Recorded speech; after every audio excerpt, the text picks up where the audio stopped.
Bonjour à tous. Voilà, nous allons apprendre à déterminer une masse molaire. Voici un énoncé type. Calculer les masses molaires des entités suivantes. H2SO4, c'est l'acide sulfurique, et SO4-, c'est l'ion sulfate. Et on a des données qui nous donnent les masses molaires des différentes entités.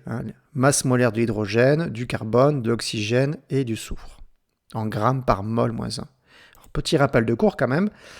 Qu'est-ce que c'est qu'une masse molaire? C'est la masse d'une mole. Qu'est-ce que c'est qu'une mole? C'est un paquet. C'est un paquet avec 6,02 fois 10 puissance 23 atomes ou molécules. Donc c'est un paquet avec des milliards d'atomes ou molécules. Donc la masse molaire, c'est la masse d'un paquet, d'une molécule ou d'un atome. Alors ici, on veut calculer la masse molaire de l'acide sulfurique. Donc j'écris sur ma copie, grand M, H2SO4. Grand M, c'est la masse molaire. Et en fait, il faut juste faire des additions, en fait. C'est-à-dire que dans H2SO4, il y a 2 hydrogènes, donc je fais 2 fois la masse molaire de l'hydrogène.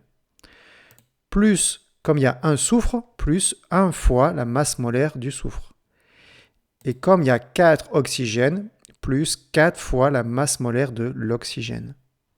Je mets les données, sans me tromper, et voilà, je trouve la masse molaire de l'acide sulfurique qui est donc de 98 grammes par mol moins 1. C'est-à-dire que si j'ai une mole d'acide sulfurique, un paquet, ça pèse 98 grammes.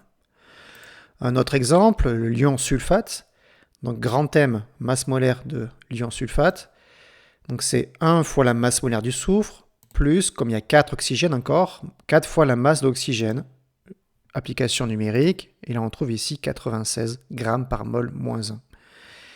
Au passage, j'ai pris cet exemple, le fait qu'il y ait une charge ici, une charge 2 fois négative. 2 charges négatives, ça ne change rien à la masse molaire. Voilà, bravo à vous.